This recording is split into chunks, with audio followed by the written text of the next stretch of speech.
everyone. Welcome back to Talkoffamepod with your host, Kyliemontigney. And today we are welcomed by a three-time Olympic coach who has coached athletes from age 7 to adult in a wide variety of settings, from elementary schools to the world's largest stage. For sporting events, she has worked with some of the biggest names in track and field events, including Wilt Chamberlain, Jackie Joyner-Kersee, and Florence Griffith Joyner. And she coached 1996 Olympic gold medalist Charles Austin in men's high jump. In 2004, she served as a head coach for the U.S. Olympics women's track and field team. Welcome to the podcast, Sue. We are so honored to have you, and this huge thank you. I really appreciate you taking the time. Well, thank you so much for having me. I'm looking forward to our visit. Thank you so much. And so, what got you into the path as a track and field coach? Well, interestingly enough, when I was first coming up through high school, we didn't have track and field in schools. It was before Title IX, obviously, and we had play days, which were like recreation days. But if you wanted to do a sport other than maybe tennis or badminton, you had to do it through a club situation or through Parks and Recreation.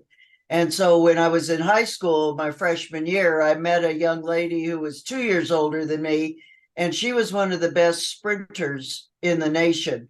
And she was competing not through school, but through the AAU, the Amateur Athletic Union. And so we became friends. And since she was better than any of the high school girls around there, she was training at the junior college with the men's team. And so I guess after being the only female out there for a while, after we became friends, she said, "Do you want to come to practice with me and just kind of hang around and, help me out?" And so that was my first introduction to track and field and to coaching, is kind of hanging around her, watching the men's team and the men's coaches practice and train. And then she put a stopwatch in my hand and said, "Here, time me." And then that started it. Did she do it after high school, once she graduated, or she just? Yes, she went to college here in Texas, ironically. We were in Arizona at the time, but then she was able to come here to Texas and again competing on what was then called the Texas Track Club. It had nothing to do with the university. It was all, again, AAU. And she was training for the 64 Olympics and then got hurt. And so that pretty much ended her athletic career. She became a high school coach and counselor in the Phoenix and Tempe area in Arizona. Ooh, it's like she got hurt though. She could have done a guy more famous and use her abilities to run Olympics. Right. No, she was right up there with the top sprinters at the time. So it was very sad and disappointing, obviously, for her. We, her parents and my parents and us, we started a little age group track team, little girls, meaning mostly elementary school age. And so even though she had to retire because of the injury, or did retire because of the injury, I kept up with the coaching of the little girls team. And that's why I kept in the sport, even though she had pretty much retired from active duty with it. Ooh, did you start this when you guys were in high school, the whole girls thing? Because I know back then, you said, there were not really any girls playing track and field and stuff. Right. No, actually, by the time I was a junior in high school, then we started a club, and again, it was all not through the school, but through the AAU. And so, because I was still under the age of 16, I couldn't even drive to practice by myself. I had to have a ride to practice. But we had elementary school age girls, again, ages 7 to 14, that would come, and we practiced only once a week, and just to kind of get started doing something with track and other than just what play days were at school. So the AAU did provide a good basis for us to start with. back in the day, and then in the let's see, probably in the 80s, the mid 80s or so, the high schools started to have girls programs. And then, more opportunities happened for the girls just all over the country. Because like back then, like it's just like it's much different with like the way women are in sports than back then are. Because like when you're a kid, like that's when women are kind of starting to get in like men's sports and stuff like that. But now it's just like they have like their own like category, right? Yes, yes. Now it's kind of normal. And the thing that is kind of strange is that a lot of young ladies today don't realize that they didn't have opportunities and they didn't have all this activity available to them. Like I said, when I was coming up in high school, which would be the mid 60s, the only interscholastic sport we had sports was golf, tennis, and badminton. So if you didn't play one of those, you were out of luck. And that's why the AAU opportunities were there for swimming and for track and field, especially, so that we started in these activities, even though they had nothing to do with our school. We had kids from all over the city. Like I'm so like happy because like even though like that your school didn't provide for at least like something like outside of school actually provided something for girls and something to do for them besides out of school because not every school provides something that you actually want to do like volleyball, swimming, or track and field. Right, right. The schools now do provide opportunities. And of course, back then when the schools opened up and started having programs, then the better athletes, it became a real pull for us because we had been training the athletes and they were competing locally, within the state, but also nationally. So because the Olympics were still going on, so there were opportunities for the very best in the country to still compete nationally and internationally. And so when the high schools started the programs, and then when the colleges started the programs, this gave more athletes an opportunity to stay involved or to get involved so Mm-hmm. that they saw more of a future. Because the Olympics is obviously a very small group of individuals that reach that height. You're exactly right. And like as track and field is kind of like a male dominated sport. Like what are some like struggles you kind of have seen with being a male dominated industry?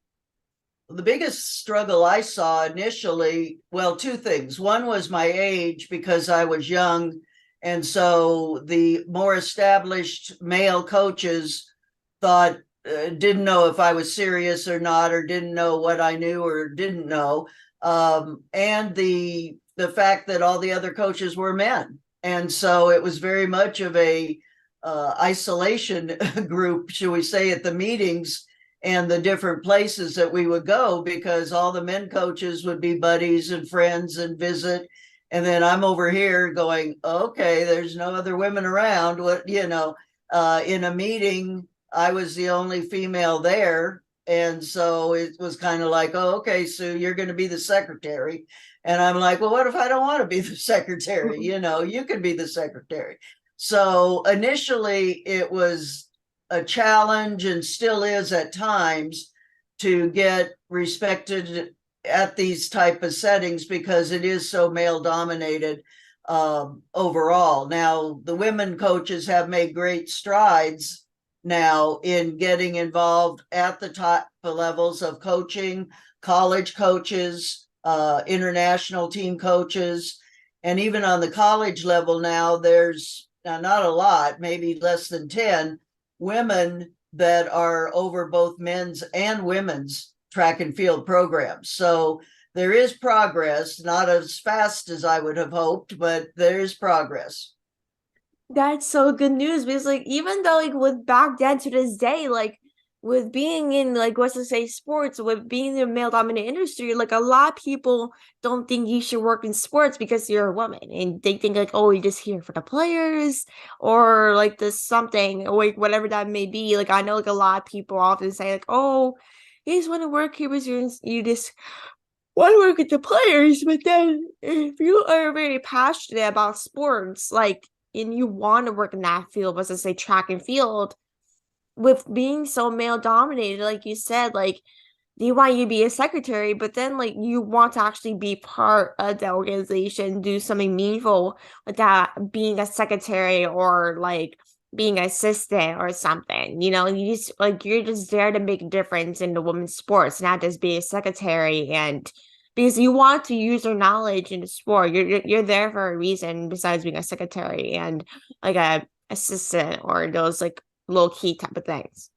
Exactly. I mean, that's the thing is I wanted to be involved. I was not a very good athlete myself, because sometimes people say, well, why didn't you just compete, And so initially I realized I was not that good of an athlete, probably by hanging around my friend and watching her, be so good. And I was not that good.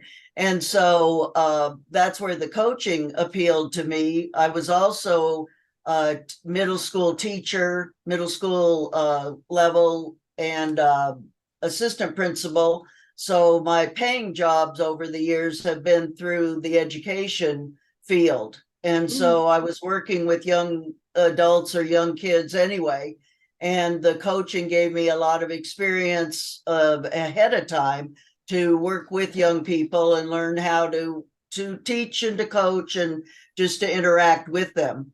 It's also good with your resume though. Like with having those experiences, it'd just be good for a job or even college, have those experiences. Right, right. No, it's been an interesting road, that's for sure. Like, do you think like there's any changes for women in track or like women in sports specifically?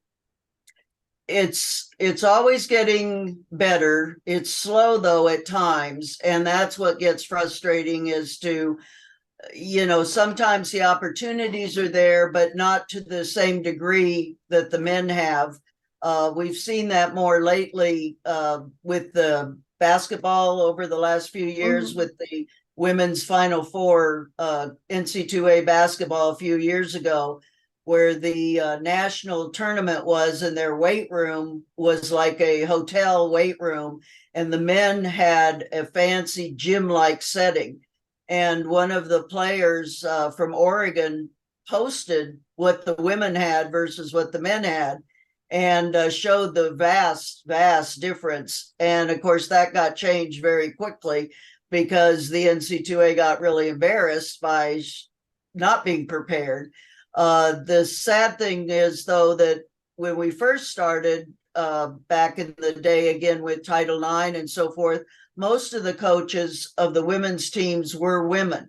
Mm-hmm. That has changed, and that now I would say the dominant number of coaches in the U.S.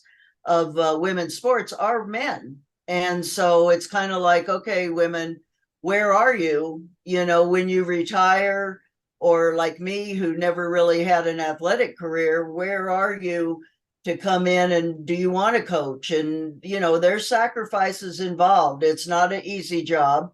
It's Mm-hmm. not easy time commitment.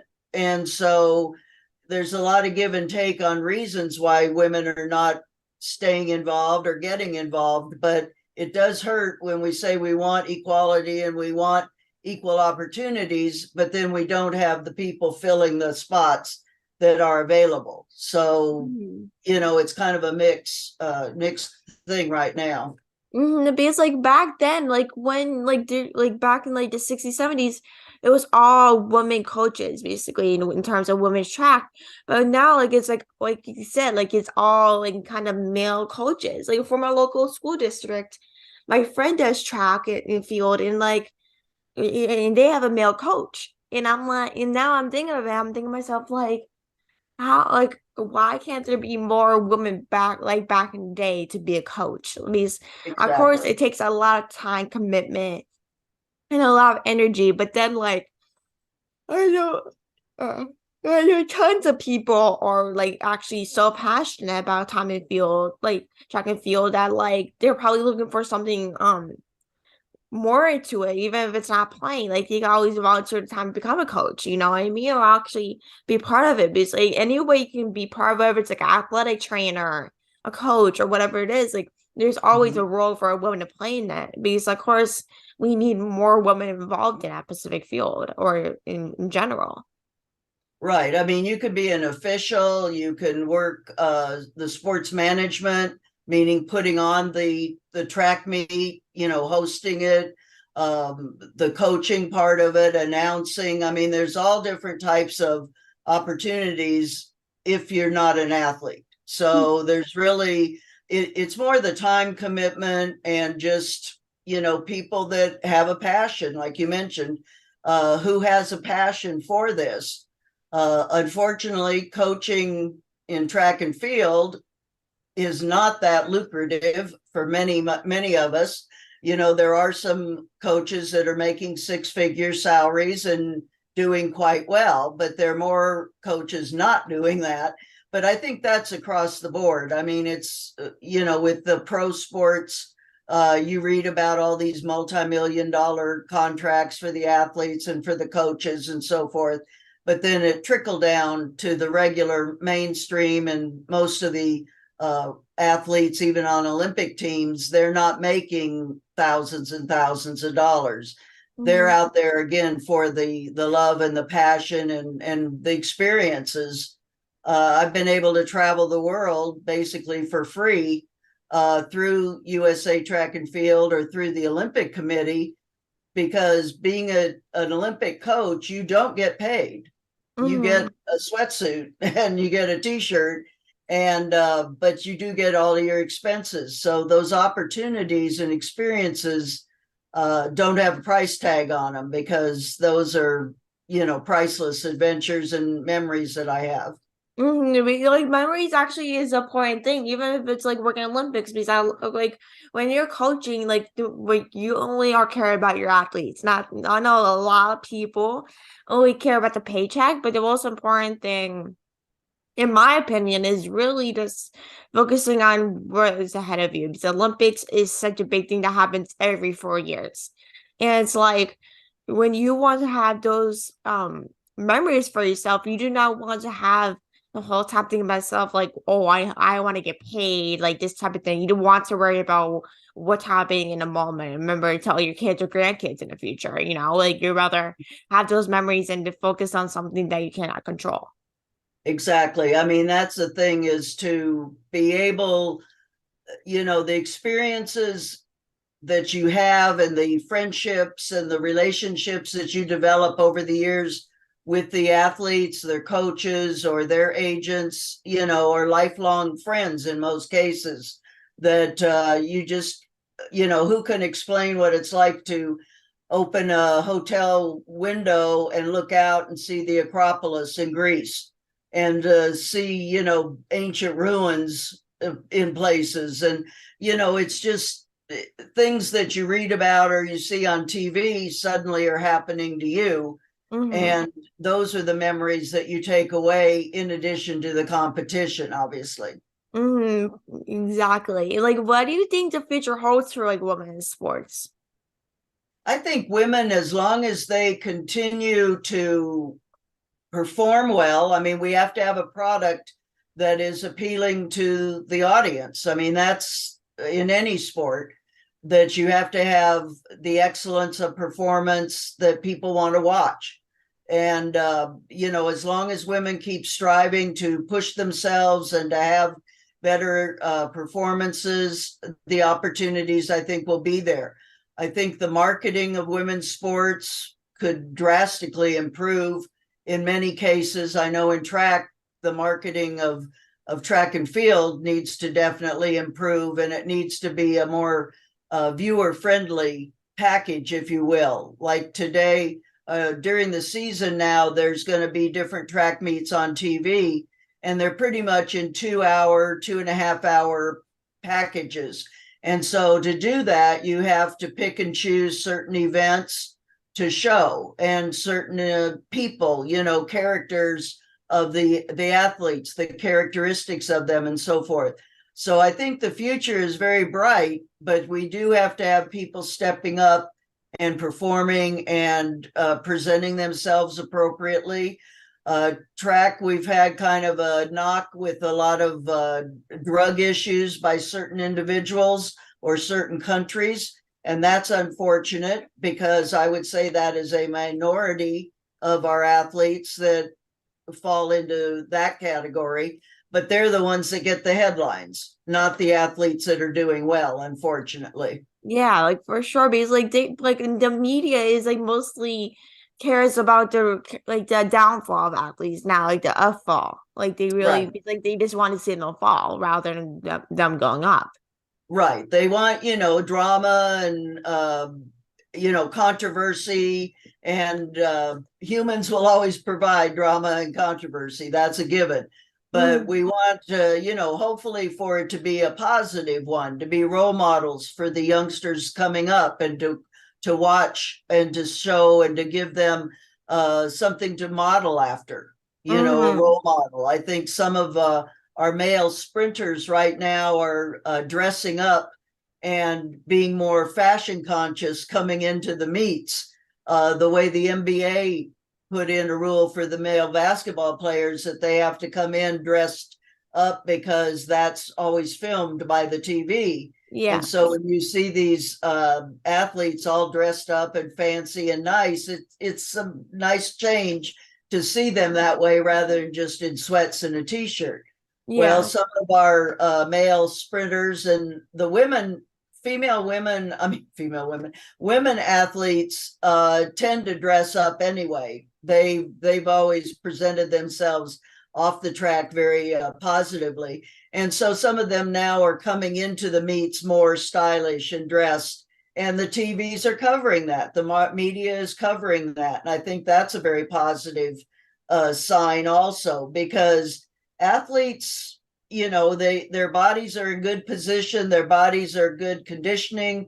They have to be to perform well at their sport, and they're young, early 20s, mid 20s, and so they present themselves very well. And I Hmm. think that is marketable also, because again, you have to think of your audience. Yeah. Who's watching and what do they want to see? And hopefully it's just not always a controversy. Because like the way like the players are presented, whether it's like in NBA baseball, like with baseball as well, you have to dress up with in a suit or something like kind of like stylish type of thing. Because I know like when people are watching on let's just say Sports Center or MLB Network or whatever there's sport networks there are, like they will watch it and think like, okay, well, this player is stylish. Maybe I can dress up like them one day. You know what I mean? It's just Exactly. like when they see that video of that one Pacific player, let's say LeBron James, for example, when if they see him dress up like in this fashionable suit or a tie or whatever he decides to dress up on, like they will see him and other players be like, okay, well, I want to do that too. Like, you know what I mean? So like to see themselves like presented and actually before the game, because I know a lot of players will probably be like, why do I have to get dressed before like that before a game? You know, and maybe sometimes a lot of players are like, I'm just here for the game, not to go for a party. You know what I mean?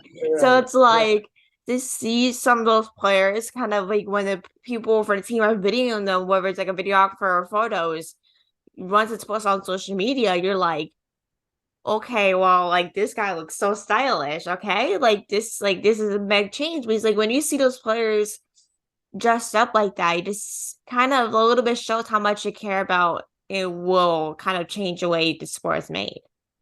Right, right. And that's the thing. It shows, that they care about themselves. They want to feel good, look good. And, I think that's a positive role model too, for the youngsters watching. And again, it goes back to media coverage. And if the media is showing that, then let's put a good foot forward. Let's show them the very best that we have.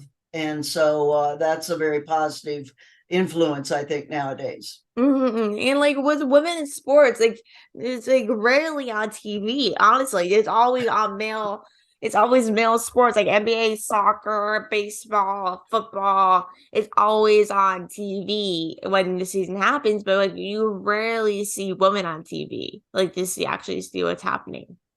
Well, like tennis with Serena Williams and all, they'll show a lot more tennis with some Mm, of these name players. And of course, you'll see like with Venus and Serena over the years, they're into style and into fashion. And so they would create their own outfits. And they weren't just the plain old white outfits that tennis players used to wear.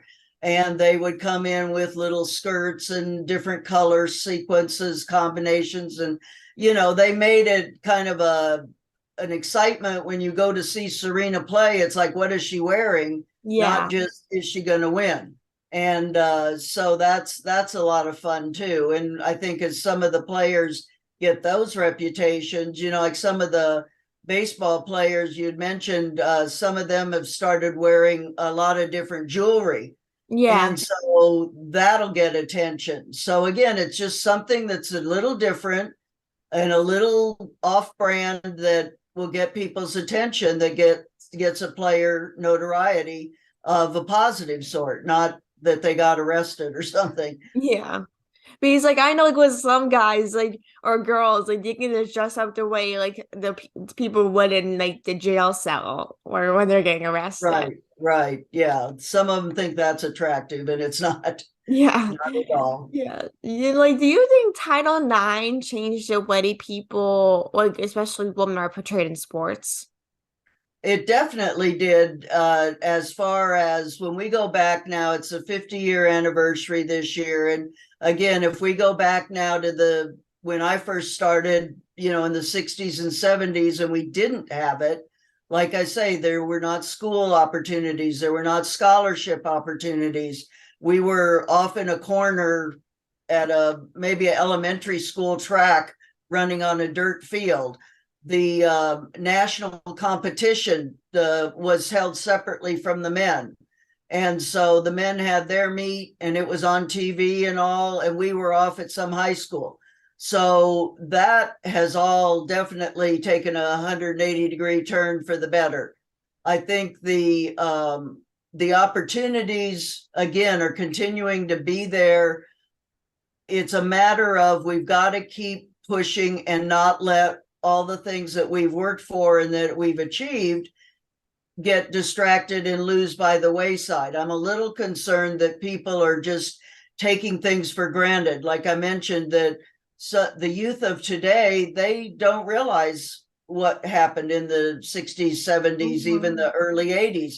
They think they always had high school programs. They always had college programs with scholarships. Well, no, you didn't. When I first started the program at Arizona State in 1974, I went in and I said, where's our equipment and our uniforms? The athletic director showed me the uniforms. They were handmade uniforms by one of the girls' grandmothers. Now you tell me what NC2A Division I program had that for the men's side. Mm-hmm. None. They had nice, fancy, ones that were professionally made.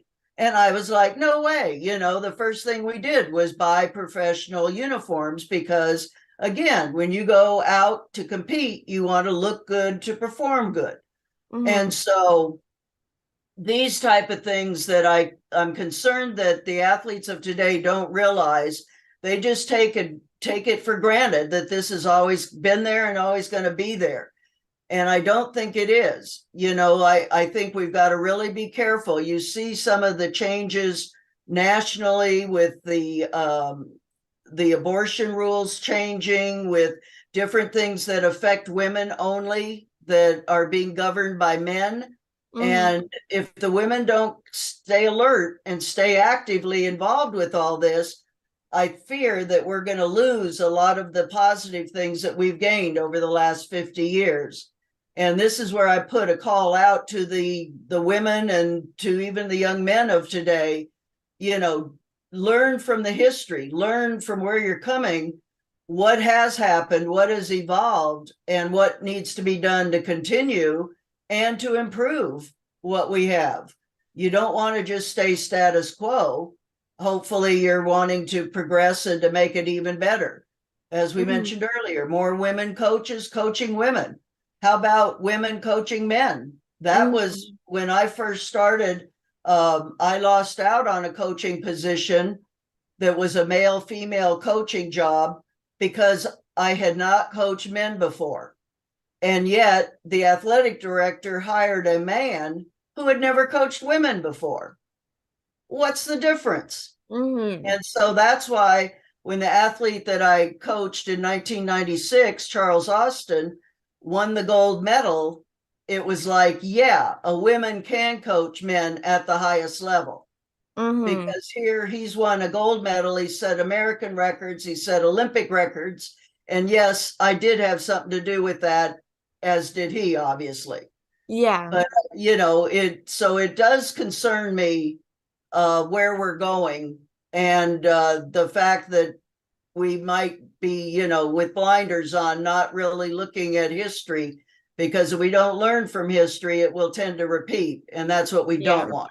Yeah, that's definitely what we don't want, because like things are different from way back then. I feel like a lot of people, especially my age group, like take it for granted in terms of what we have and what schools have to offer. But rather than back then, like you guys didn't have all these opportunities like we have today.